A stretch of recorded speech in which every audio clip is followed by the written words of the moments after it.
Waiting for the checkers to get here. Now that's actually something that's funny right there. Maybe I'll talk about that. Um, I don't know, because they've been showing a lot of clips lately of people just getting clipped. So maybe we'll talk about that one a little bit. We'll talk about some of the. I'm not going to show them because I don't have the rights and nothing like that. But you know how they do, they'll shut me down. Let me check in real quick because I don't see my people up in here right now. Yeah, okay. Stream starting. So let's listen to another song then till y'all get up in here. I'm not going to just talk and talk and talk. Even if I got a little bit of audience, they're not saying nothing. So let's see.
That's it. That was the last one there. Before I was playing two. And I don't know. I started a little late, but I'll wait on y'all a little bit. Then I'll just get going. Because I don't want you to have to go back over and just listen to everything. But it's a short topic today. Probably about a 3-minute show, somewhere around there. Yeah. Can I ever be believed when I say it's 3 or 4 minutes, 5 minutes, or something like that? We try, but it don't work out that way. But we got the championship on the line coming up.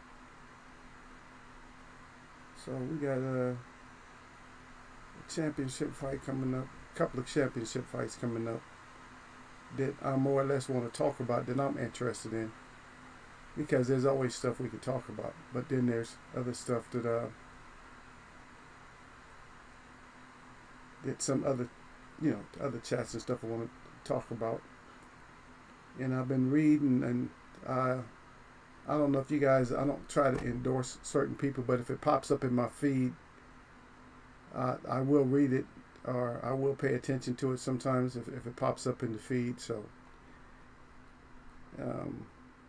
I did pay attention to one thing that came up.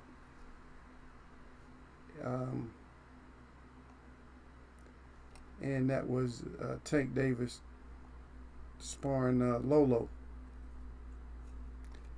And that's a young man he's still amateur. He's coming out of Southern California, and the report was that Lolo's father was saying how good he did against Tank, and that because they were talking kind of greasy about what was going to happen on. I got this from Barbershop Conversation. I don't know if you guys pay attention to them or go mess with them. I used to mess with them a long time ago, but I don't know. I just certain people I mess with, and some I don't mess with as much. He has a laid back show. People do more of the talking than he does. So, but I went and checked it out. Popular show. But anyway, I went, checked out a little bit. I didn't listen to the whole interview, but just listening to how this kid was doing, he actually did real good. He was actually, putting work on Tank. So if that's true, a 16-year-old putting work on you, I don't know if he's just that good in sparring or just fighting in general, or you're just, you're just kind of laxing up a little bit, or a little bit of both. So we'll just say it that way. Anyway, I'm not really interested in, knocking, one way or another. It's because we have to see, the championship caliber of Tank. We have to see that come out. So that's what we're gonna look for, y'all. Is we're gonna look for that championship caliber to come out. So that's what we are here for the grown folk part of it. All the talking and all that. That's all good. Because we can do all the talking that we want to, but a lot of times all the talking that's not what gets it done. Because we seen champs, championship, like you guys know how I like to call it. I call them strap holders. But then again, anybody can hold a strap. Think about it. Who can't hold a strap? Because a lot of times the fighter might hand the strap to somebody. Here, hold this for me for a second. Okay, so that's a strap holder. But our thing is, we're looking for people that that keep straps. So you're a keeper. You're a strap keeper. And we've seen that at first that a few fighters that we have gotten championships, lost them. Some of them's gotten them back, and some of them have not, gotten them back. Look worse. So I'm gonna talk about the 154 in just a bit, and I need some feedback on one part of it. The rest of it you can just sit back and listen or whatever you want to do. But I do need a little feedback on one part of the discussion. Simply because I don't know the characteristics of the fighter that I'm going to talk about. I'm not actually talking about this fighter, but he just comes into the conversation. He's going to come into the conversation. Not to, to say anything about his skill set or anything like that. Because I'm not really impressed. So I'm not going to really talk about his skill set. But we'll talk about how he fits into this picture that we're trying to paint. And one thing I know that we all need and that we all want is we want these fighters to come in and do what they got to do. Anyway, since this is a short show, it looks like it's going to be short anyway. So, because this will be my first actual break that I had from doing the show, and just everybody just comes flying up in here, and that's what that's how predictions usually work. Is when you think, oh, you got it easy, and then they make it hard. But the 54 I'm going to talk about is Jermell Charlo. And so Jermell Charlo, I think he is a worthy champ. He's a good champ. Great, basic skills and great skills. Not a whole lot of, special effects and stuff. But the special effects he does have, the things he works off is just awesome. When he works off them, when he gets them, when he delivers, especially the combination when he ends with an uppercut, when he has you out of position, when he's throwing punches and you get yourself in a mix with him, and he's making sure you trying to hurt me, and he comes up with that uppercut, especially off of it's kind of a right hand that he throws, and it's kind of looping. It's kind of a looping shot. Then he twists, he turns after that. If he has you retreating, then he tries to, get in and then throw an uppercut. But the reason I want to talk about him is because, the fight that's coming up, and it could be a real dangerous fight, or it might not be so dangerous. He can make it less dangerous. And I just want to cover a few points, what you got to do in there, Jermell, what you got to do to get this guy up off you. And I don't know how anybody out there feels about it, but I know one thing that you're going to have to do is you're going to have to be pretty accurate. The jab, keep the jab nice and a little bit more accurate, because you're around 30%, somewhere around there. And I think that as far as like the power shots, I don't think you don't have to be quite as accurate. I tell you what, to be accurate, I'll tell you how accurate to be. Is you be just as accurate as you was when you fought Charles Hatley. So just be that accurate at least. And I know that fight just came up, so of course I had to check it out again, because it came up. Just to see, I wanted to see exactly how he was doing up in that fight. And so that way we'll know, yes, that's sort of a gauge. That fight was a while ago, but it's still, gauges your capabilities and stuff like that in one of your better fights, something like that. So that's one of your better fights. And so we want you to come out, and we want you to do those similar type of things there. Now I see one of my web watchers, my main guy, my little brother, showed up in here. Gil Coles, so salute to Gil Coles. He come here, he said, "Sup, Eagles, web." Same old, man. This another Friday, man. Another Friday, rap, or get raps. That's all it is. We on the 154, so I'm just trying to break down Charlo a little bit, and we just not gonna, talk about the specific punches and stuff, what he needs to do, but we're gonna just talk about things that he, what he has to do, and to make this fight more comfortable for himself. Because I don't really want him, if he ends up in a dog fight, it's just not gonna be good. Because even though his chin is, tested strong, and he called himself the Iron Man. There's no need. I mean, we talked about this the other day. Remember, I told you there's always steps.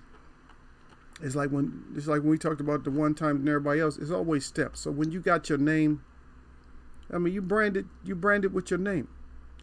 So don't jeopardize if you have a strong name like that, don't jeopardize your name just because, everybody wants to see a certain fight. No. You go out there and get that, you go out there and get your W. But you're doing it in a smart way. You know what I mean?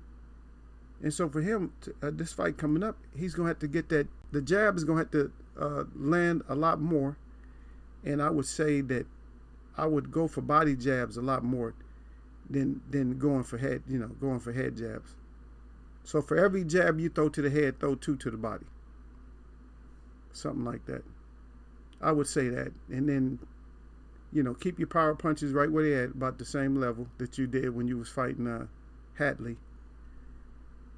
And which a lot of people say, what the hell happened to Hatley? I don't even know. I don't even know when his last fight was. I don't even know if you know what his last fight was. After that smash down he took. I don't know what just happened, but this thing just flashed for some reason. So hopefully I'm still on. Am I still on? Hopefully. But anyway, yeah, so he's going to have to fight about like he fought in that fight. Because that was a perfect fight for him. It takes him a while to get started. Sometimes he's trying to figure out how to hit you. You can't do that. He's not gonna have to, and that's one thing he's not gonna have to figure out with Rosario is he's not gonna have to try to figure out if he can hit him or how to hit him. He's not gonna have to figure it out because he's gonna be there to be hit. But the thing is, don't get into no Herculean fits. In other words, don't be sitting in there trying to show them, your machismo and stuff and sitting in there. All right, you can hear me. Yeah, so don't be sitting in there trying to figure out, how strong you are versus this fighter. And that's what I'm saying. Don't get in there and like, I can trade, punch for punch. You don't need to. You reserve your chin, man. Reserve your chin. And I'm not saying his chin is all of a sudden going to falter like Hurd's did. But what I'm saying is why go through all that? And that's another part of the topic is the knockouts and why some fighters have more knockouts.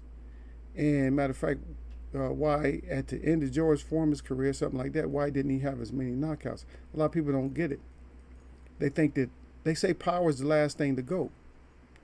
So if power is the last thing to go, that means you should still be powerful. You should still be getting knockouts. But sometimes it doesn't work that way. And I'm gonna tell you now. I'm not gonna protect any fighters who just didn't have a knockout career but could knock you out. I'm not gonna protect them because this does not work with all fighters. It just doesn't work. If you just completely change your style up, that's different. But if you have basically the same style, then I'm gonna explain to you, why that knockout ratio goes down. And some people's knockout ratio is actually going up, and some people's knockout ratio, just goes down. And we'll see what that is. But Jamel, you have to get that jab going. I would say to you're going to have to have a high percentage, and you probably will have a higher percentage. I'm going to say that you're going to at least be 40%. At least be 40%. You know what I mean? And mix it up. Like when I say mix it up, just mix up your look, which he does pretty good. He mixes up the way that he comes in and stuff. I like the way he goes down. He ducks his head a lot, and he doesn't just go straight back. He goes side to side a lot. He's kind of hopping. But you want to do that a lot. But you want to get some outside shots going. I want you to get some good outside shots. And then, work your way in, get some inside shots, get some outside shots, get some inside shots. Just keep mixing it up. Throw some power in there, but just keep that jab going. Down low, up high. 2 down low, 1 up high. 2 down low, 1 up high. Body shots in and out. Just basic stuff. Just stay out of harm's way. You know what I mean? For a while. And then if you need to get into an exchange, go ahead and get into that exchange, but just, test the water a little bit. try not to get into exchanges unless you're close to the end of the round. And I'm not talking about when you hear this 10-second signal, maybe when there's like 30 seconds to go. You know, somebody, I mean, you can probably tell because you've been fighting. So once that's going, then maybe mix it up just a little bit. Maybe you want to test them just to see. You know, I don't want you testing too much power, because you get in there testing too much power, then you get in one of those foolish exchanges that you don't need to be in. Because we know you got the crack. We already know that. We know since you've been with Derrick James, we know that crack is there. So that's one thing. I'm not going to talk about Rosario or what he has to do or nothing like that, but we'll break it down even more. You know what I'm saying? We'll break it we'll probably do an actual breakdown. You know, when we get closer to the fight, we'll figure it out. We'll do like a breakdown of how each fighter wins, something like that. Maybe, you know, we'll try something like that. But let's get off of that just for a second. So, I was talking about George Foreman just for a second. Now, this is an older fighter. People, oh, George Foreman. Why talk about George Foreman? Because he's a classic example of fighters that stop getting knockouts, and they still got. But in this case, he still has power. And this is real short. So the reason George Foreman doesn't have as many knockouts later on in his career is because the people that he fought, the boxers that he fought, knew that he had knockouts or that he had knockout power. And so most of them didn't want to really taste that power. You know, and the matter of fact, that's how he won the championship in the first place. Is because the fighter that he was fighting, Michael Moore, one of my favorite light heavyweight fighters, probably my favorite light heavyweight fighter. He was a beast at light heavyweight. But the thing about it is that I think Michael Moore wanted to prove something. You know, he wanted to try to take Big George out. Big George hard as hell to just take out. You ain't just taking him out. You got to have some serious super crack to take Big George out or just tire him out. But he got too smart for that. He got too tired for you. I mean, too smart for you to try to tire him out. You know, with that cross defense that he used, that little like that, you wasn't gonna do nothing but beat up on hands. You can beat his body, but he's so thick. You know, so what Michael Moore did was just, challenge. They tried to step the heat up and got cracked. And see, that's what I'm saying. I don't want these champions to try to turn the heat up when it's unnecessary, or when the risk is just too high. And so the reason that George didn't have as many knockouts is because fighters was fighting real fast with him at the end when he got later in his career, because they knew he's slower. But one thing they wouldn't do, they wouldn't stick around after they threw punches. They got the hell up out of there. So that was the key, is throw a lot of punches and get your ass up out of there. Because if you throw a whole lot of punches at Big George and you stay in there for him to recoil one of them shots, and then it's going to be lights out. You know what I mean? Because you fire and he covering up, and you just like, oh, I got it, and you lax, put your hands open or something, and that jab hit you, it's a wrap. And that's what happened to Michael Moore. It ended up being a wrap. Yep. Because George was landing a few things, and then all of a sudden, boom. But the subject there is just the power. The reason, a lot of times we don't look at it. The reason a lot of fighters, like, they might not get the knockouts is because fighters are escaping them by doing shit like, running or changing their whole boxing style so they don't get knocked out. And I'm not saying Earl Spence is like a huge, knockout puncher, but he will knock your ass out. And a lot of fighters that, the ones that have survived, have been doing like Sean Porter, doing a little bit of sneaky stuff like spinning off the ropes and running and stuff like that. Mikey just covering up. Well, see, that keep a person from getting knocked out. But is it exciting for boxing? It's not really exciting for boxing, but I mean, if you want to watch somebody that's just in a shell mode, that's in shrimp mode, that's covering up like, oh, I'm taking it, oh, I'm a beast. You sitting there talking about you a beast, but you getting beat up like you getting smashed on like just a piece of meat, just laying there, and that's all you're doing. You just laying there, just taking the beating. It's like, oh, okay, oh, that's it's not gonna work. It's not gonna work. And so with Charlo, I don't want Charlo to sit there and think that he has to sit there and change and nothing like, exchange all the time. it'll be a chess match. But here's my question to anybody out there in for you, Gil Coles too. So Charlo wins the match. So how likely? Because I don't know this guy. I don't know if you know this guy or not. The champion, the Patrick Teixeira. Um, how likely is he to give Charlo? How likely is he to give Charlo the match for the undisputed?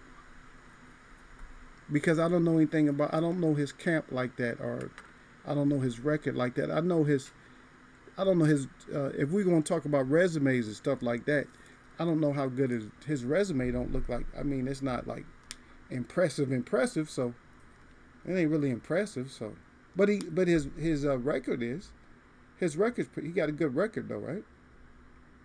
So I'm not gonna sit there and knock him because he only lost one. But the unfortunate thing of his loss is that okay, it was 4 years ago, right?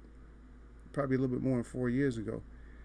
But his knockout loss is not good because he got knocked out by somebody who lost about seven fights or so, and was knocked out themselves.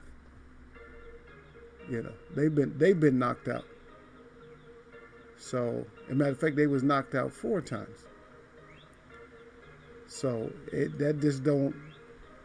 that part doesn't look good. So hold on a second. Always got a disturbance or something like that.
Oh, yeah, I see your remark up there, Gail. Well, you talking about the David Tua smash more, yeah. But David Tua that was his whole job. See, but the thing about it, like I said, we just covered that right now. You see what I mean? We just covered that. So when you just cover something, and then you bring it up. Don't bring it up right after I just covered it. But anyway, see, that's what I'm saying. So somebody like David Tua, what do you do against somebody like David Tua? How many people did David Tua just crack and just take out? Huh? How many people has he just like wasted? Quite a few, right? Yeah. But what I'm looking at is this guy here, the Patrick guy. That's who I wanted to look at though.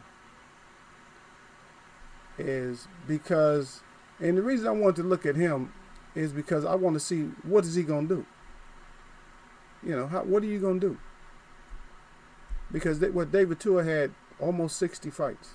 It looked pretty and looked pretty good. All kinds. Like plenty of knockouts and stuff. But he started losing at the end, right? and let's just see. I'll just pull him up real quick. We look at his last fights. Okay, so his last fight that is on record here was in 13. The end of 2013. So we look at that, and that was unanimous decision loss, and he lost again unanimous decision right before that. But he had one unanimous decision, and before that, so Monty Barrett, it was giving him trouble because he got a majority decision and came back and lost. So back then, so in other words, your last fight, you're not getting nobody out of there. So unanimous decision loss, unanimous decision loss, unanimous decision win, majority decision you won, and then you won unanimous decision, and then you won KO, and then after that, so you stopped having KOs in like 2010. So basically 2010, something like that. So 2009 was your last KO. You know what I mean? So 4 years, nothing. Just dry bones. And then he got a lot of TKOs, most of TKOs and, split decisions and stuff. It was kind of sporadic. He started off with a bunch of KOs, though. We already know that. But he had a bunch of KOs and then a bunch of unanimous decisions and then retiring people, TKOs and stuff like that. And then all of a sudden, boom. For 4 years, you can't knock nobody out no more. See? And that's the thing. If you can't knock somebody out after a while, then that's when their bravery comes up. Like, oh shit, man, you ain't knocking nobody out. And sometimes it backfires, and sometimes it don't. In this case, we're looking to get that face, man. You don't know how much I want this, Gil. That's the whole thing, is what you guys don't understand. You guys out there listening and stuff, but what you guys don't understand is that I want a face to get boxing back on the map. A face of boxing. Now, I know you guys this is one thing you guys holler a lot. You guys always say, oh, left hook action. Okay, but if you listen to what Eagle was saying lately, it's not going to be that left hook action that's getting it done. And you see what's getting it done. And that's another point about the Charlo. At one point, Charlie, you're going to have to land one of those uppercuts. And I'm not saying just one. Any opportunity you can try to get one of them uppercuts off. Because maybe you'll take some of that durability off of this guy. Because if this guy's in great shape, if he's just been training and he loves his championship, it's not like taking candy from a baby. You're not going to just go in there, run that championship over here. It ain't going to work like that. You're not going to just go over there and he's going to run the championship off to you. So that's another point, like back and forth. I'm just trying to keep, with the subjects that we got right here, because they're real short. So I'm just trying to keep up with the subject, like the knockout power fighters, and that's all you have to do is check to see what happens. Okay, so let's go back to the Foreman. The first time when Foreman stopped. Now Foreman still had the power, right? So when he was younger. So when did he stop, like really being able to knock people out? Right before he retired, right? The first time. Right before he retired the first time. Remember, who did he fight, though? That was Muhammad Ali. And Muhammad Ali would be at his fights and stuff, Especially, he had the exhibition fight, and Ali was messing with him during his exhibition fights and stuff. Because that's how Ali was, So he fighting, and Ali got everybody hollering about Ali. And I believe it was Jimmy Young was one of the first ones, if not the first one after the Ali fight, to go the distance with him. And he was putting hands on George. But he's also the one that said if George would have touched him again, he would have just faint. He would have just been out. He said all George had to do was just touch him. He said if he'd have touched me, I'd have been knocked out. That's how dizzy he was during that fight. Yeah. But that's what it is, though. When a fighter is known for that, and we're not going to explore everything because I don't want to expose. Because I do want to talk about Wilder later. I'm not going to talk about Wilder today, but we're going to talk about a lot more once we get a cemented date. Then we can talk about the Wilder a lot more. I can see a lot of things that Wilder can do. I don't want to give everything up right now, but for Wilder, just be slippery. Don't be predictive.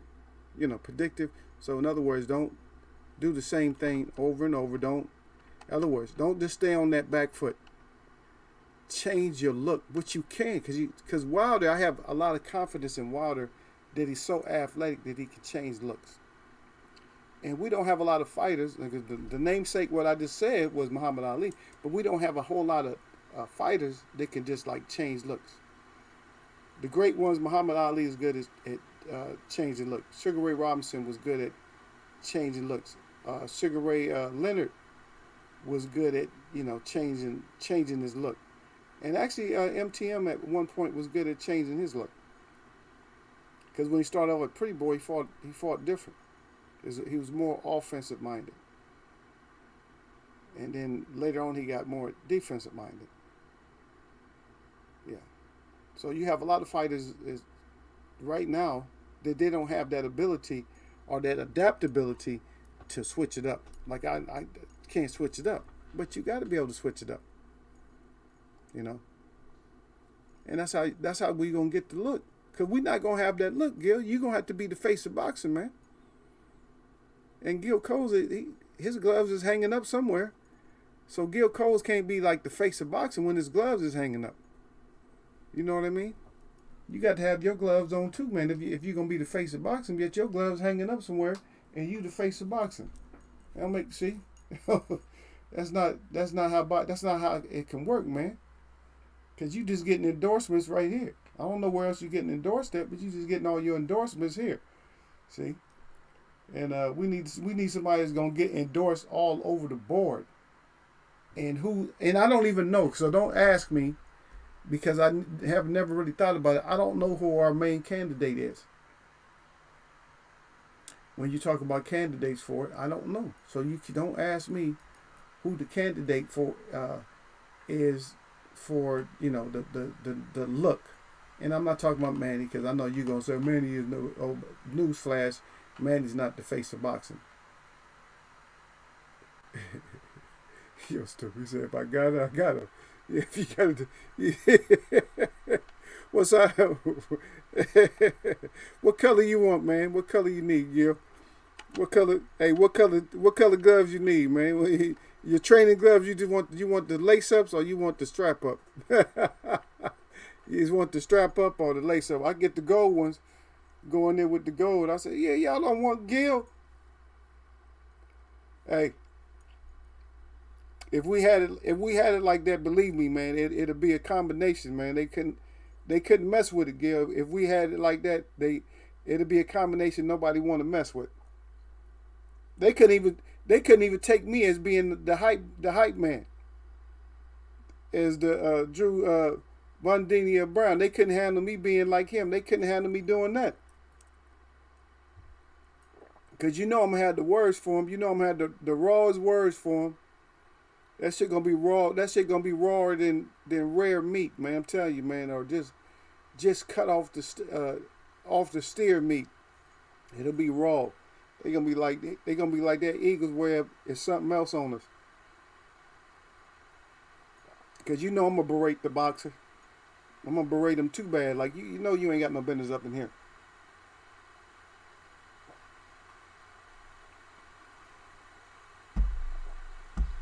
Be like, yeah, you say you want to come in here and fight Gil. I said, but that's not going to be your best thrill. Because it's not going to be like the Chiller and Killer and Thriller in Manila. But it's going to be you getting knocked out by Gil Coles, the new killer. And they're going to be mad. They're going to be just sitting there getting all heated because their tongue is not going to be as quick.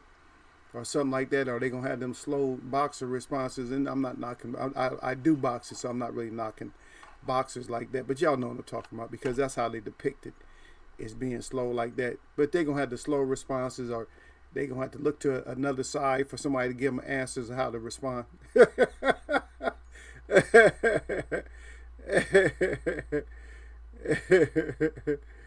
Okay, he said just give me the hand wraps.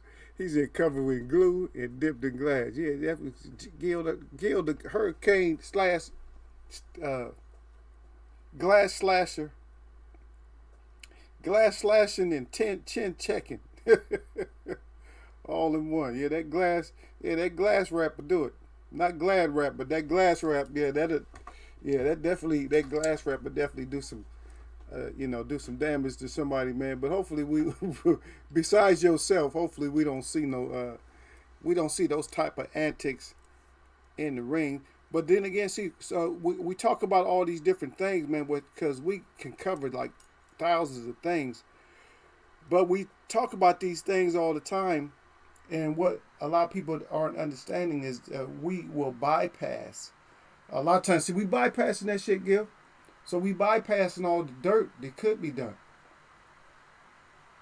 Because even remember that, even in that fight, the fight that I just brought up, if you remember the Charles Hatley fight, that even because Polly was talking about, because Charles Hatley was actually trying to headbutt, he was actually trying to like side headbutt Charlo, like in one clinch, he was like, trying to ram him from the side like that. See. And just those little nuances, a lot of times you're watching a fight and you don't understand that you might not even seen that shit happen. Those are the little tricks. When they say tricks of the trade, those are like tricks. Those are like, they're not really tricks, but they're things, dirty shit that you can get done during boxing. And see, just bringing up that point, now that's why I was saying that Charlo, don't try to get in these, all too close all the time and in the pocket to fight Rosario, because he is very awkward, and you have your eye did get cut by a headbutt once, so if you're in there, any little thing can happen, man. I'm not saying fight all cautious and shit like that, but what I'm saying, just if you don't have to be in that mix up, then don't go in there. If you don't have to be in there. If you have to be in there, then it is what it is. If you have to be there, then that's what it is. You have to be there. But if you don't have to be there, then keep your ass up out of there. Keep in the safety zone, in which boxing is not safe. There's no safety, because the number is one on one. There's no safety. If it was safety in numbers, but no, it's 1 versus 1. So there's really no safety. But what you do is you keep your game plan and don't lose your game plan. Don't lose it. You know what I mean? So if you're in there and you got something that's working, like you got your left hook is working, and just get that left hook off whenever you can. Your jab is working, then keep that jab on him. Your right hand working, then keep that right hand on him. But at a good distance. Don't be like what they say, closing the gap. And you don't need to just sit in there and bang and bang and bang. If you want to, but if you get the guy tired out, then you can bang and bang and bang. Because I don't know what that guy's power is really like, because he's one of those fighters that you can look at him one way all twisted. Oh, his wreck, he got knocked out before he got beat. And then you go in there and get your ass knocked out, see? And that's what you don't want to do. You got to look at his last performance. Don't look at something before that. Because it is what it is, regardless of what kind of excuse you make up for any other fighter when they lose. Tony Harrison went in there, and and a lot of people thought that he won the first fight, and a lot of people think he didn't. But he definitely lost the second fight. And that's because you, as Jermell Charlo, is you went in there and did what you had to do. And one thing I like about what he does, though, when he does have to get into a heavy exchange with you, you're probably going to be on the short end of the stick. Because if you ask me, that's almost like a sucker move right there. It's like, okay, you in there exchanging with Charlo. So why are you exchanging with Charlo? It's like that's one thing you should be trying to keep away from exchanging. And so in this case, I'm trying to tell Charlo, don't get it caught up in too many exchanges. When you have to just, get into something to see what it feel like. But usually I would say that for other fighters when it come to Charlo, hey, don't go in there trying to get in exchanges with Charlo. You know what I mean? Do not go in there if you don't have to and get in a bunch of exchanges. Because if you go in there and get in that's what he wants. Because you're going to get hit with every punch. And that's one thing. Charlo is going to hit you with every punch. He's not going to just hit you. It's not going to just be jab, hooks. You getting jabs, you getting hooks, you getting upper hands, you getting it all. And that's why he's dangerous. But the one thing I see with Rosario, he seems like that kind of fighter that he will throw it like a desperation overhand. And it's not like he don't have no kind of crack. So he got crack. So it's just like, I would say do as much work as you can to soften him up. Don't go in there and try to play the Iron Man. Don't go in there and try to take him out one or two rounds just to say you got the strap. Because then we don't know. But this is the closest that I said. I said this before. This is the closest division to having a undisputed champ. I think that they will. But I just don't know about this Patrick guy. I just don't know if he's going to do it. And I don't know what you know about him. I don't know if you know if he's going to, if you think he will fight him or not. You know what I mean? Because, like I said, he lost to Curtis Stevens. I don't know. In that case, I will overlook this guy. If he does fight Charlo, I will overlook him. That'd be one of the only fights that I just actually overlooked. Like, yeah, that Charlo got this. Then I don't have no words for Charlo. Like, I just no caution. You know what I mean? Just go in and do what you do. As far as like 160, because we're talking about the fights that's coming up, good fights, and his brother's fighting. So for Jamal with this fight, I just say keep doing what you're doing. I give him the simplest instructions. Just carry on from your last fight. Just keep doing what you're doing. I don't see a whole lot of adjustments unless you guys see something. If you guys see something, then let me know. But I don't see a whole lot of adjustments that you have to make. Whatever you went through in training camp, that's going to be enough. That's going to be enough. And drop down to 147. Sean, stop it. Sean, stop it. Because if you remember what I was saying before, Gil, and the rest of y'all that's not signed in or whatever, look, what I was saying before is that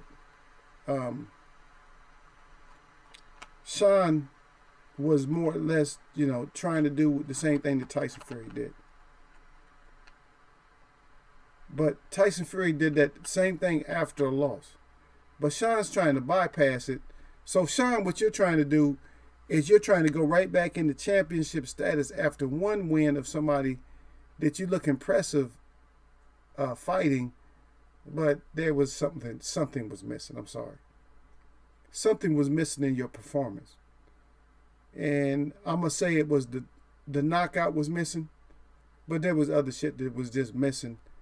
And if you're trying to be like Tyson Fury, then you need at least 2 fights.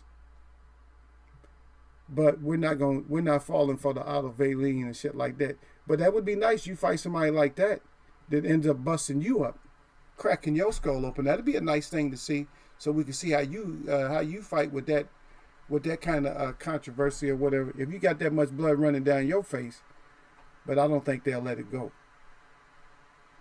What you think, Gil? You think they'll let it go? They probably ain't gonna let something like that go. They be like, nah, we got to stop this. So, and we'll get into later on in the season, the boxing season. We get into Wilder, but hopefully we get some more. We'll get some real good fights up in here, man. We need to get some fights, man. We need to get Bud in there fighting. You guys nobody came in and did a Bud jump today like that. Nobody came in and did a Bud jump. Gil said, "Let it go."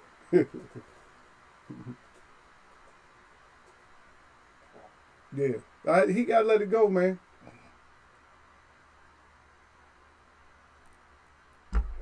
Now the reason I said that, Gil, the reason I said he gotta let it go. Think about it, man. The reason I said he gotta let it go. You stupid. He said, "Who's Bud? Bud, who's go?" But look here. The reason I said that Porter got to let it go because he killed his own shine, man. His whole Showtime shine. He killed the whole thing himself, right? He did that on his own. Yeah. So nobody made him do that shit. He did that all on his own. He didn't have to do it. You know what I mean? What Sean was, you know what Sean was supposed to do. I don't even have to tell nobody. I don't have to even tell you what Sean was supposed to do.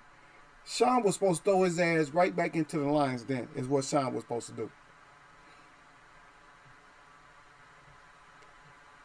And so, let me see, I'm trying to think. So, let's look back at what Sean couldn't have done. Now, Sean could not have asked for, he couldn't have really asked for Manny, and he couldn't have asked for Keith.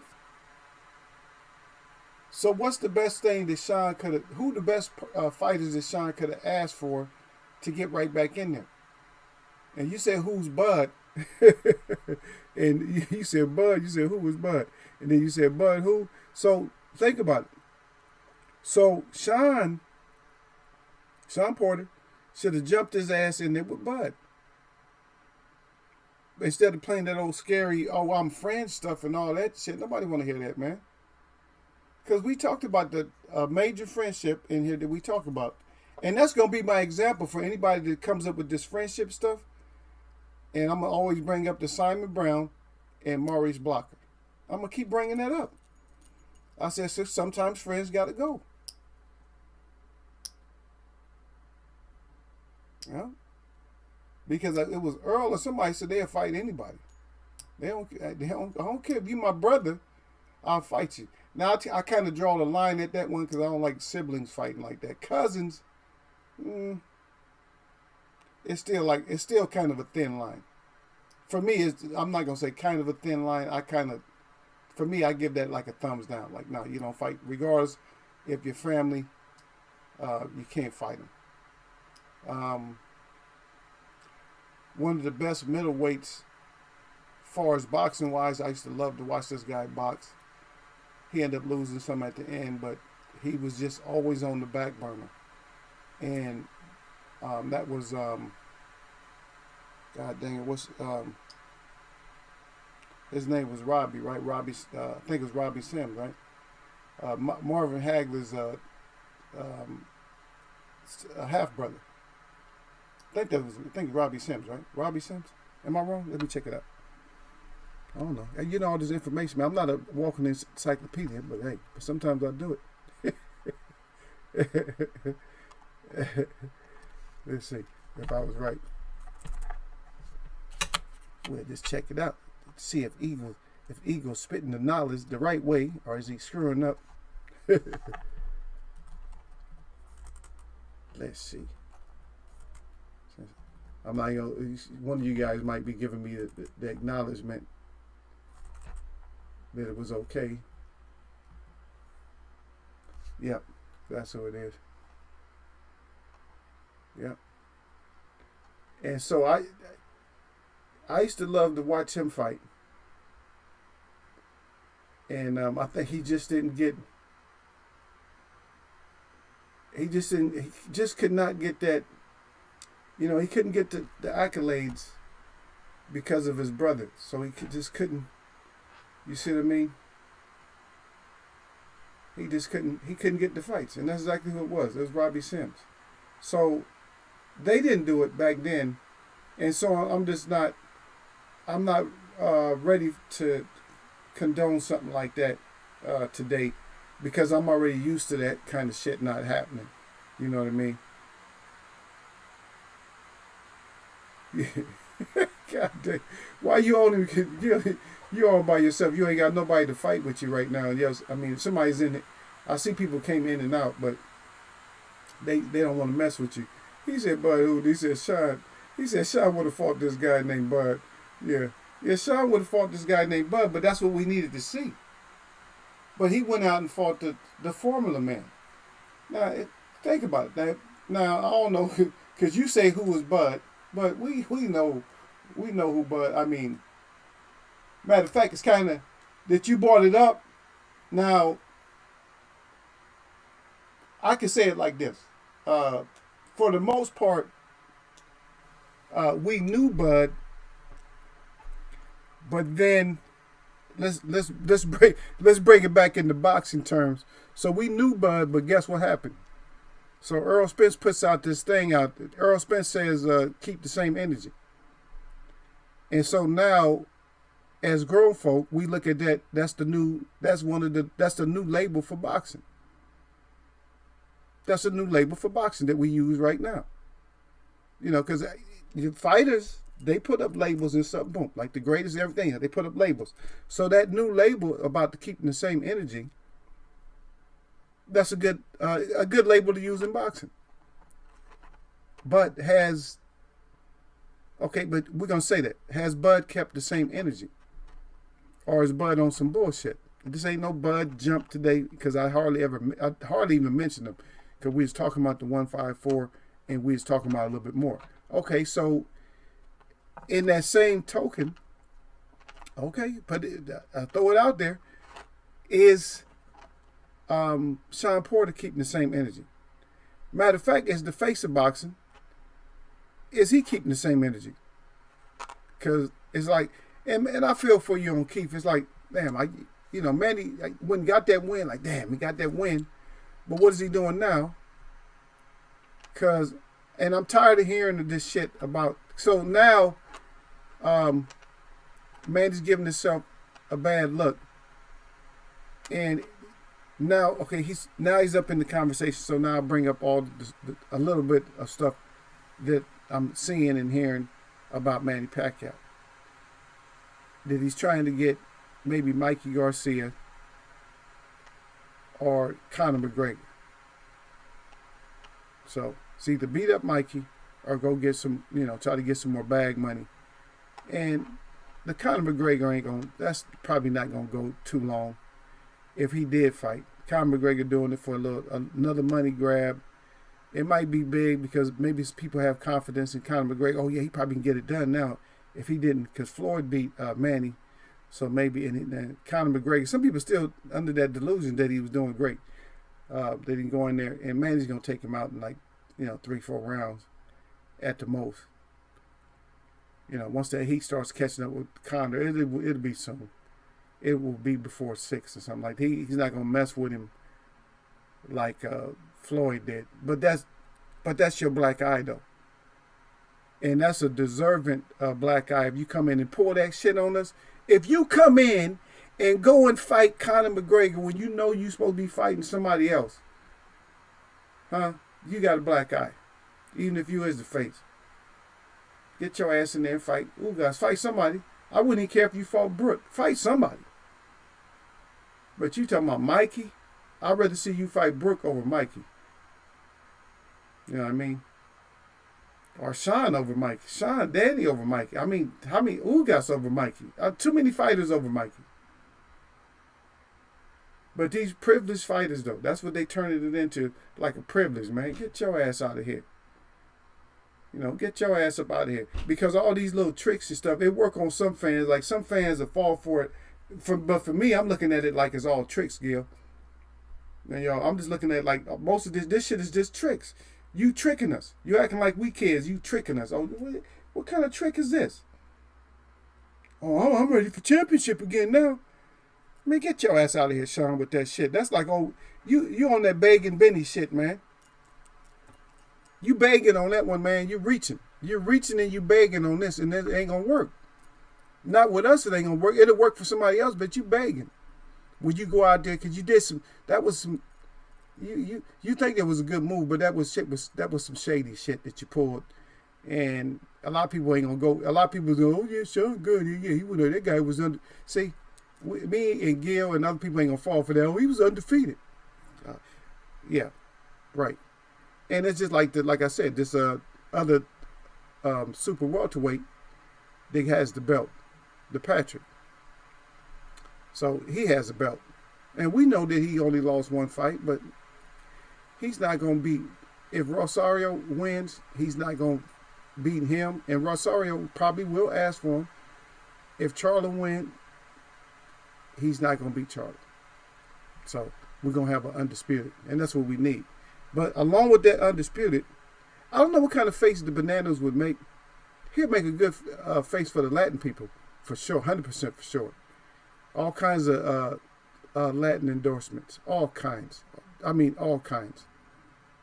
Shit, he'd be able to do, and that's ethnic food right there. That banana pudding. Don't act like you don't know. If you don't know, find out.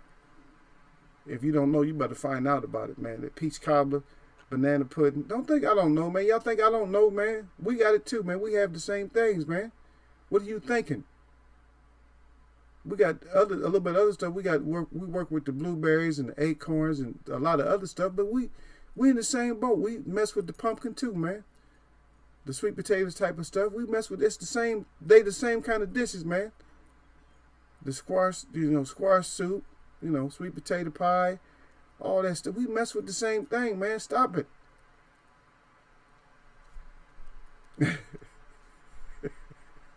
He could be going over. He could be like, stop it. He said, "Shy would have bought this guy." Okay, what the fuck? Okay, at 147, I don't know this guy, Bud. You speak of. Oh wow. He said, "Shy for the formula to get a mandatory title fight for the IBF and WBC belts." Okay. So it was strategic, and I'm saying that you're saying that it was strategic, so he can get a mandatory. But for me, it was faggish, if you ask me. Because that fight, even if it was mandatory, I mean, think about it. Did he need to get that fight right now? Or should we have seen him fight somebody? Okay. We should have seen his ass fight somebody. If you think about it, we should have saw him fight somebody before he went off and did that fight right there. He could have still got that fight. What is it? It's just signing paperwork, right? He could have always got that fight. So go fight somebody else first. Fight somebody else first, and then go fight him. If that's the real case, because we could use that as the case, Gil. We could use that as the case, but for me, I can't use that as the case. I see it as like is a builder, like he's building up for it, so he can get a mandatory. But he's not gonna get the fight. He's not gonna get the fight. You know what I mean? He's still not gonna get it, even if you say it's mandatory. He's not gonna get the fight.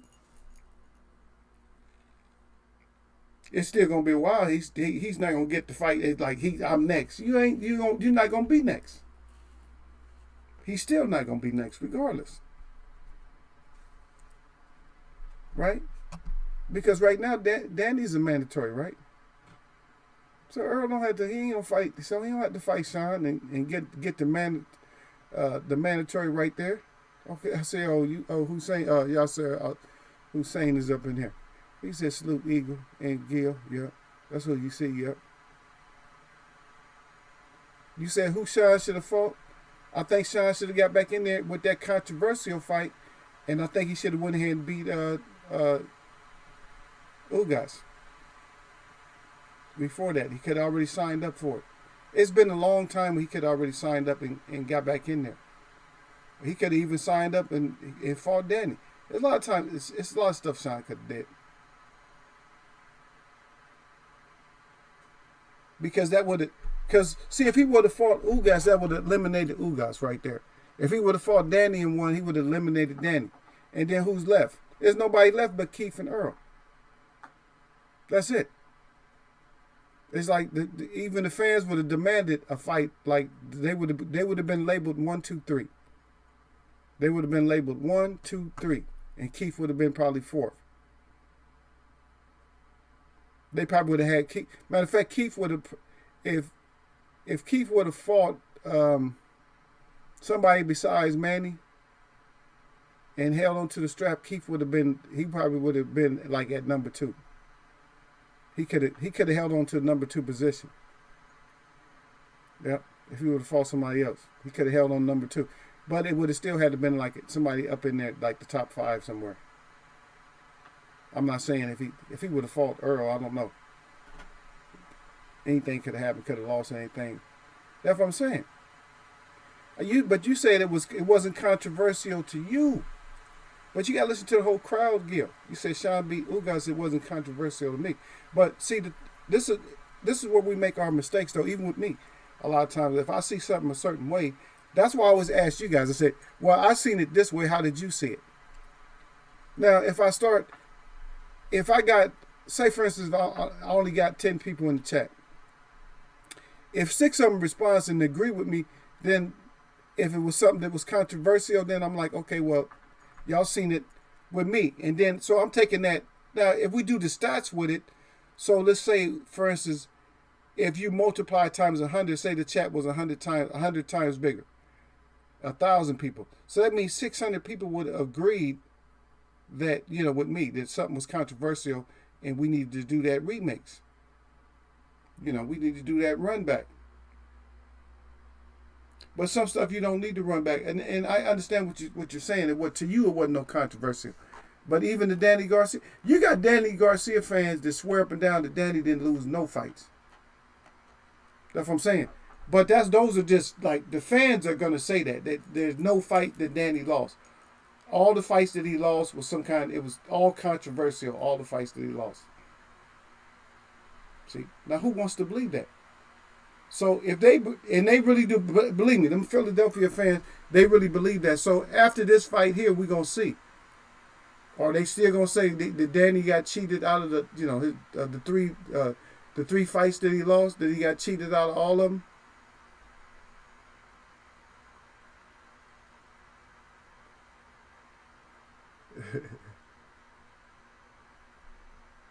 Yeah.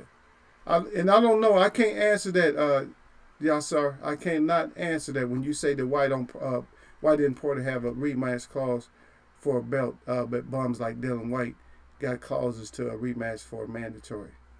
I don't know. Yeah, all I'm saying is the fight was a lot of these fights are closer than what they should be. All I'm saying is a lot of these fights are close. That's all I'm saying. And when they're close, we can stand to see a run back. The Wilder fight was supposedly close. I had Wilder winning, but just think about it. How many people think that Wilder actually lost? You think about that. But if I just go by my thinking, then Wilder just got cheated. Well, now I feel he got cheated twice, but Wilder just got cheated. So I'm like, well, he got cheated, so just forget it. Don't give Tyson, don't even give him another shot. But now they're going for the three-peat. You see, but my whole sentiment is I felt that there was a Wilder win. You had some people that actually even do boxing shows that thought Wilder, lost or might have escaped, with a draw or something like that. Well, I hope he escaped with a draw, but he actually won. The only thing he didn't win is on punch count. The punch count, Tyson Fury might have won by a couple of punches, not even 10 punches. And we're not talking about, and so when you divide that up, you got to look at the power of the punches that he was throwing. So if I'm throwing, so a heavy puncher and me was fighting, he's averaging, I'll give an easy number, 5, he's landing 5 heavy shots around, and I'm landing 7 heavy shots around. How do you look at that? Who won the round? It depends on what kind of shot it was, right? And who threw it. Sometimes the heavier shots outweigh a lot of stuff. Because even when you're calling the fight, just think about it, when they're calling the fight, I'm just taking you into a fight. Think about it.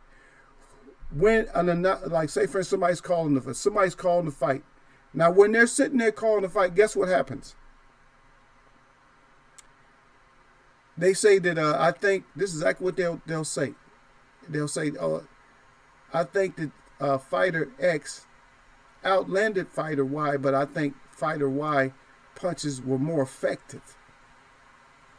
See, so people get all twisted up with that whole count thing. But think about, why is the announcer saying that they think that some other the other punches like puncher Y was more effective? See. Now, why doesn't that go into consideration? And the punch outstat, and that's what we're always going with the punches. It don't matter if you throwing cotton at somebody and they throwing iron at your ass. What you gonna look like after the fight? You threw more punches and landed more, but you got your ass tore up. The whole thing is supposed to be effective. The aggression. So the aggression, it does not. It does. In no point does it say who threw more punches. But at sometimes, even when you hear a professional call it, "Oh, I think he threw more punches that round, landed more punches." Ah, wow. So why do you bring that up if you're landing more punches when somebody's landing more effective shots? They're hurting you when they throwing shots and you just throwing cotton balls. Get your ass all the way away from me with that, man. See? So I'm not really saying that.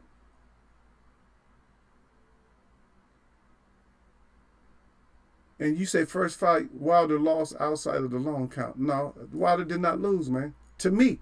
But see, that's how we're both going. See, like you'll have your opinion about it. I got my opinion about it. Because I looked at the fight from different angles and different ways. And Wilder just was just more effective with what he was doing. And then had 2 knockdowns. So you got to give me the rounds. I got to have rounds. Which rounds did Fury win? Was it he was really winning rounds? Or just clowning around? He wasn't doing shit to Wilder. I don't know.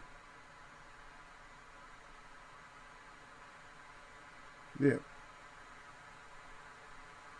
And Yasser Hussein said that shouldn't have been a count though. What shouldn't have been a count?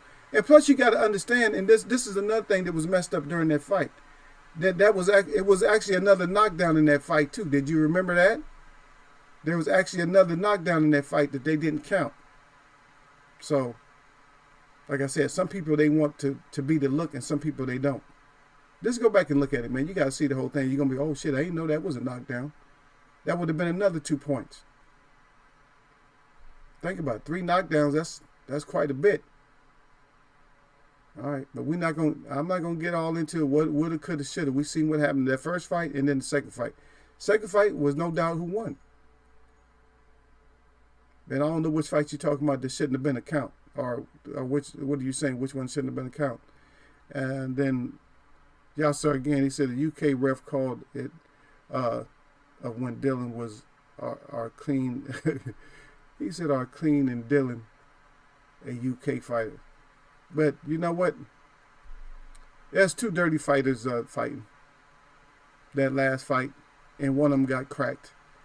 But Povetkin is not going. He's not really championship material because I don't think his stamina's good, man. I don't think he ain't even a 12-round fighter. You have fighters used to fight 30 rounds, 20 rounds, 15 rounds. These fighters can't fight like that. He'll get tired out and get knocked out. Yep.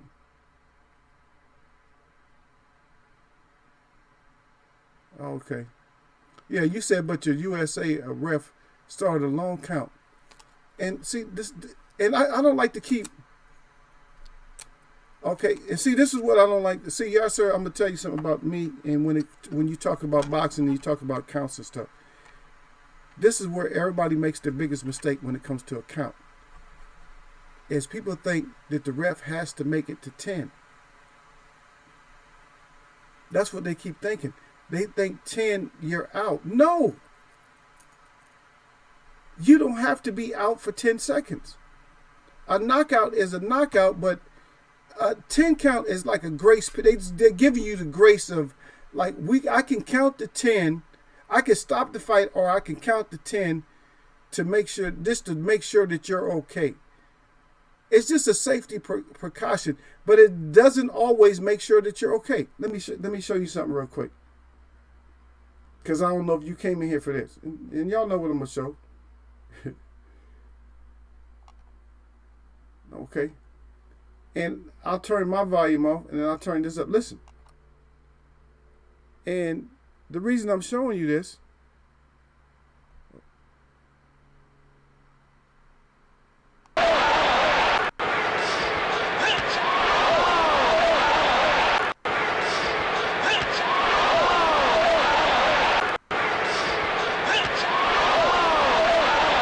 Now the reason I showed you that is because that's an actual knockout. That was a standing knockout.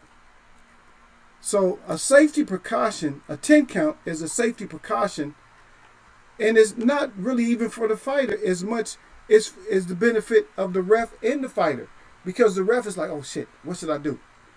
He got to count at the same time. While he's counting, he's looking at you, and he's trying to make up his decision.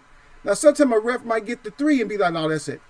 Or sometimes a ref be like, I don't need that decision to be made. The ref is like, I don't need a 10 count decision to be made. And we were just talking about a fight that the ref didn't need that. You can go back and look at some fights on your own, and you see why the ref didn't have to. Wasn't no need for no count on that. You see what I mean? Because sometimes the ref is counting like, okay, I need to. Okay, this fight is you still good? You cool? Come talk to me. Come forward, man. You got to come talk to me, man. I want to make sure that you still in this fight. But we were talking about that the last fight. I mean, not the last fight, but Charles Hatley versus Jermell Charlo, where Hatley did the crybaby, where he landed on his face, out damn near falling out the ring. The ref just dove on him and held him and said, "Oh no, that's it. I don't need the 10 count. I don't need to be a 10 count decision maker in this case." So they blamed the thing. So Tyson Fury, even though he recovered and got up, he still got some problems. There's something wrong with him. Believe me, you don't recover from stuff like that. Even if you got up and some miracle or whatever happened in your brain, your psyche that got you up, that could happen again, and he could die. He might take some more vicious shot that's going to be over with. And he got plenty of chin to get cracked. He got that Neanderthal face, so he got plenty of chin to get checked. But I don't like people, I don't get mad at you guys or nothing like that, but when people bring up the whole 10 count thing, I'm like, leave the 10 count alone. Because that's for the ref discretion. That's for the ref. Well, how come you didn't give me a standing 8? No, the ref seen something in you. He been watching you the whole fight. He seen you in the dressing room, so he knows what you look like normally. He knows what your eyes look like. If your eyes all rolling in the back of your head from a shot, then stop that shit. Why risk somebody or getting somebody killed because you got the luxury of counting to 10? Well, I could have counted to 10, or he can get a standing 8. Sometimes you don't need a standing 8. Like, no, you done.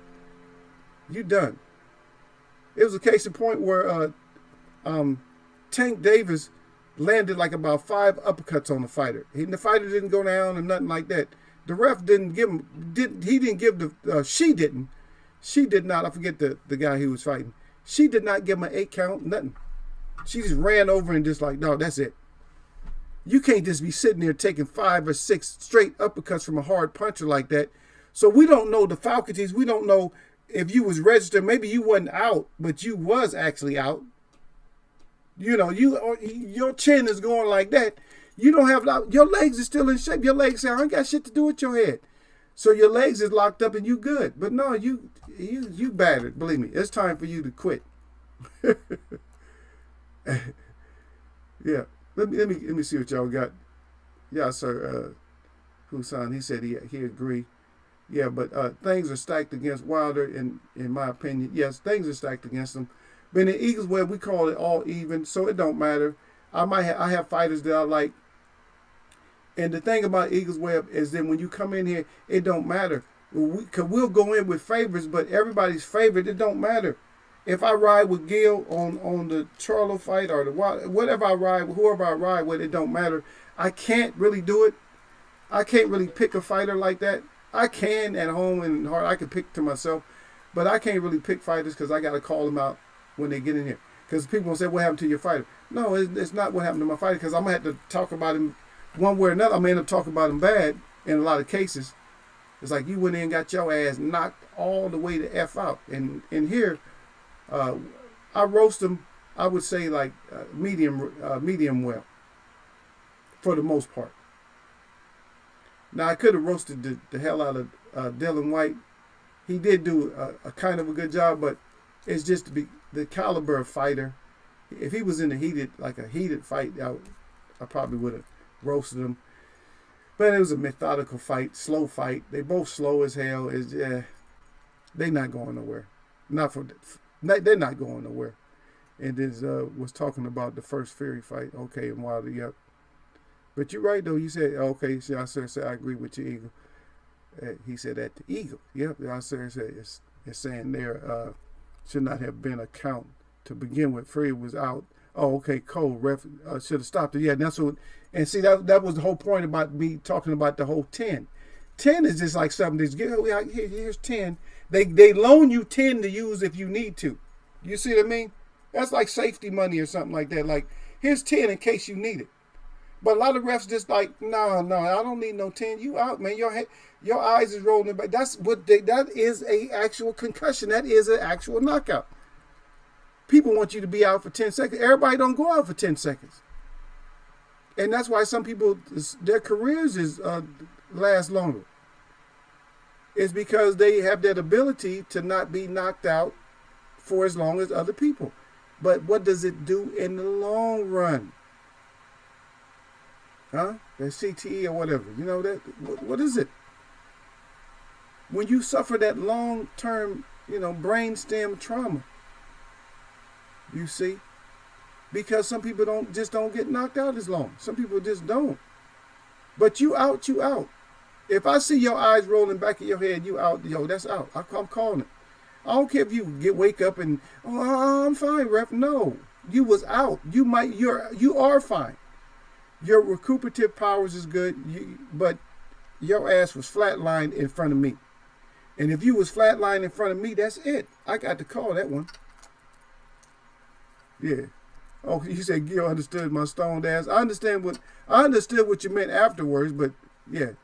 No, I was just wondering what fight you would. I was just wondering what fight you was talking about as far as the count, because I had talked about a few things. That's what I was talking about. It's not like I didn't understand it. And then Gil Cole's talking about Ortiz. He crying. He hate Ortiz so much. Man, stop hating on Ortiz. Ortiz is still the king to the Kong. I don't care what nobody say. Ortiz is the king to the Kong. Until I see his next fight, for me, I'm going to stick with it. That Luis Ortiz is still the king to the effing Kong, Gil. So, and I'm not even going to do the voice. Because I'm talking about you. You know where that's pointing? You know where that's pointing, Gil? And I'm not gonna do the boss's voice, the master's voice. I'm not gonna do his voice, but you hit the door. You can hit the door. Yeah, you can hit the door with that. Yeah, Ortiz always crying. He hate Ortiz so much. But guess what, Gil? You're not the only one that hate Ortiz, because nobody want to fight Ortiz.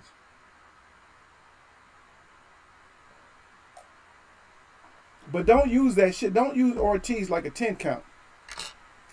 Because just like I'm saying, I keep it boxing. Don't use Ortiz for a 10 count because everybody want to use Ortiz like he's a 10 count. Oh no, I'm safe. I'm good. No, he's over the hill. This and that. You want to use him as that safety. But for me, you full of it. For me. That's me. For me, you full of it. Because let's see it. Let's get these fights done. And we're gonna get into them deeper though, so we'll break them down. We'll break them down to the bones. But you see that I'm saying I'm always stacking more and more layers together. So you're like, God dang, is more layers to it? Yeah, it's more layers to it, family. There's more layers to it because it is a sport that has so many different things in it. That is so many different rules and so many different things like that can be controversial, and so many different things that one person would see stuff a certain way and somebody will see something a complete different way. And I don't care. A lot of people hate. I know a lot of people still, even if they come in, a lot of people hate Wilder. I think he's a good guy for his just being a face. He needs to be in boxing. I can't see him boxing, maybe basketball. I don't know. But right now he needs to be in. I don't know how he can hang with them guys on the basketball court. He end up getting in fights and knocking them out. Huh? But he's a good athlete, man. I like athletic people. And I think Wilder deserved to be in boxing. I think Ortiz deserved to be in boxing, whether you tease him or not. Even Ruiz deserves to be in boxing. I'm not sure what his plan should be because he kind of screwed up. Because he had the biggest up that anybody could have had for the whole, for this history in boxing going into what we call our future. He had the biggest up that you can have. He had a huge up. I'm the first Mexican heavyweight champion of the world. Oh man, how great is that? That put him up. He had a shelf all by himself. And guess what? He still got that shelf. He's still all by himself, but guess what? He's all by himself. He destroyed all by himself because he put himself up on a shelf all by himself as a king.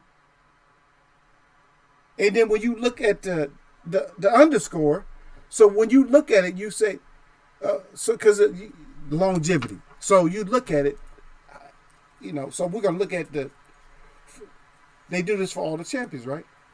He was champion from this year to this year. And so for him, in order to make it look good, they can't even use years. They have to use weeks or days to make it look good. It's like he was champ for 215 days or whatever it was. It's like, that's what they have to use. They can't even use a year. Or was it a year? I don't think it was a year. If they do, it's like 1 year. I mean, that's what they have to do. Because usually, when they put you up for a champion, they're going to have your reign. How long did he reign as champ? Like he reigned for so many title defenses. How many title defenses? Even if they don't do time, they're going to do title defenses. And it's like, dude, you could have had the biggest look, the biggest endorsements. And that's what I was just talking about. That we need these fighters to become a household name so they have that endorsement, man, for all of us, man. For the boxing fans, man, that would have been a good endorsement because what made it so big for him is that we would have had to accept him also because he lives in the United States.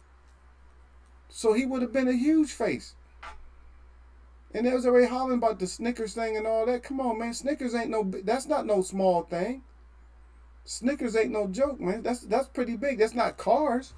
It's not Escalades or nothing like that. It's not BMW, but hey, that's a start. Snickers. Shit, when I'm rolling, shit, he been talking about when I'm rolling in my Mercedes.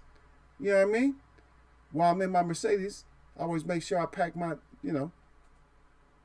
case of Snickers or something. But y'all understand what I'm saying. So don't play me. Let's not play the. Let's stop. At least the ones that understand. Let's not play the. Not with me, but with other people. Don't play the 10 count game with other people. Because even the commentators will have you believe that shit sometimes. Oh, he can give me. Now, sometimes it may be something true, but you're not the ref. The ref still sees them. Like, oh, he didn't give a chance, man. Now, we know sometimes that shit is dirty. AKA Joshua versus what's his name? This one I first started. What's the guy's name that he fought that I was really mad about? You guys know his name. I just can't think of him right off the hand. The one that starts with a T. You know what I'm talking about. What's his name? He has a funny name. Tabian. What's his damn name? Y'all know, you guys already know me. You know I be slipping up. You know I don't know their names and stuff all the time. I can't pronounce them. His name is not even hard to pronounce. What's his name, man? Taquan? What's his name? Takian?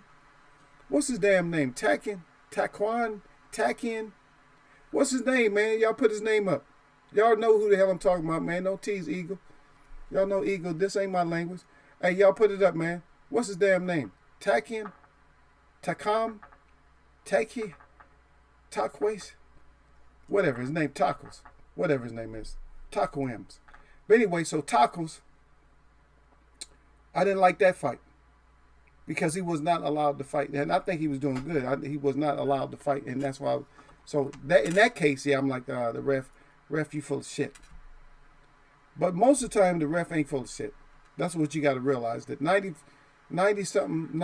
percent of the time, the ref ain't full of shit. It's just on these occasions because you got to realize it's prize fighting and money, and there's other things involved that don't have shit to do with us. You know what I mean?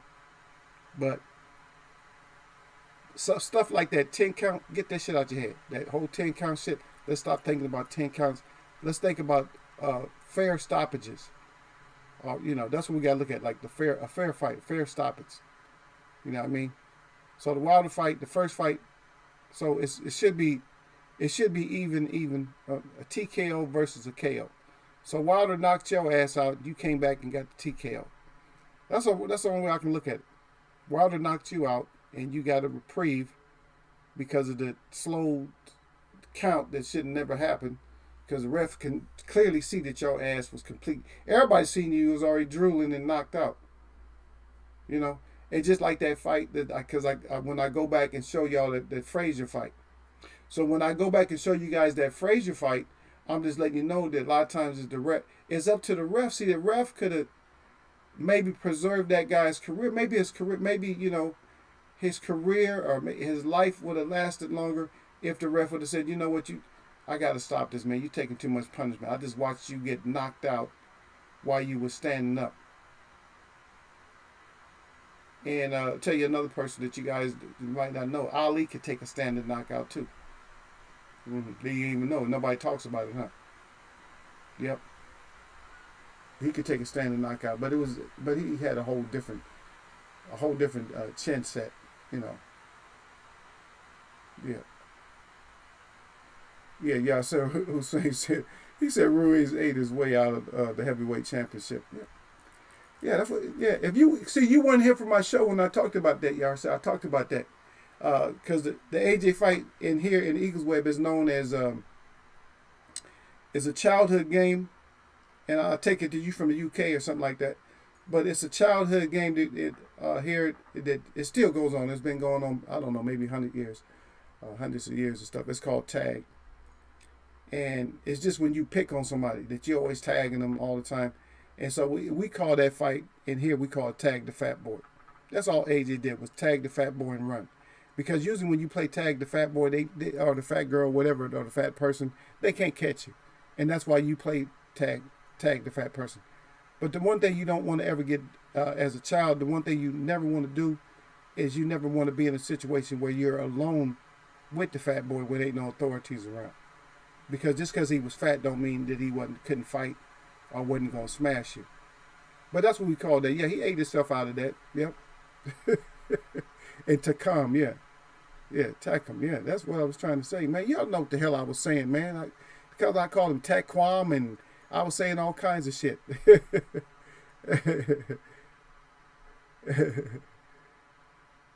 Yeah, yes sir. Again, he said most of the occasions they have a bullshit ref is in the matchroom event. It's just what happened, y'all sir, is that I kept seeing it too many times. And that was my problem, is that I kept seeing it like way too many times. When I was watching him fight, I'm like, that's kind of bullshit that the ref, that he's calling timeouts and shit like that. I'm like, oh, that's too much. The ref is the one supposed to he gives you the instructions. You don't instruct the ref. And so once I start seeing that, then I start not liking him, because that was just like an arrogant move. That was, all that shit's illegal to me. It's just an arrogant move and it's a bullshit move on top of that. Yep. They said, did you see the ref in Parker and AJ fight? He wouldn't let Parker get on the inside and do work. Yeah, same thing, same shit. Yep. And the excuse was that the ref didn't really understand what was going on, and he don't speak English. He knows the rules though. He said, "Yeah, UK here." Yeah, he knows the rules though, but don't fall for that stupid shit. And see, that's the whole thing about Eagles. We grown. No matter where in the world you're at, this is a small forum, but people come in here. It's like this. We're grown, man. Don't tell us stupid shit. We gonna figure this shit out anyway. You know what I mean? We gonna always figure it out. So don't give us a whole lot of dumb shit, because when we come in here, we gonna figure it out, and that's what we do in here. We figure this bullshit out. You know, we analyze like shit that went down, because a lot of people, like I said, the 10 thing is for the in the fighter's safety. But a lot of the other rules, the ref know what the F is going on. He know he ain't supposed to be in there breaking when, because sometimes you'll see a ref breaking the action anytime one fighter is getting, getting one-sided with the other fighter. He'll start say, well, why are you breaking the action? Because he's doing good? Yeah, that's not part of the rules. That's not what you do. But we know that's all BS, man. But I'm gonna let you guys go ahead and enjoy your weekend and stuff, man. Enjoy your night, enjoy your weekend. We're gonna get back at this. Y'all know how we do it, man. So let's go and let's get out of here, man. We've been here way too long. This is supposed to be my 3-minute show right here. But we know my 3 minutes it's like 3 times 20 minutes. But it ended up being more than that anyway. Anyway, my shout out to all the real people that I see, and my shout out to all y'all that mess with me, man. This is Friday, man. Nothing but blessings.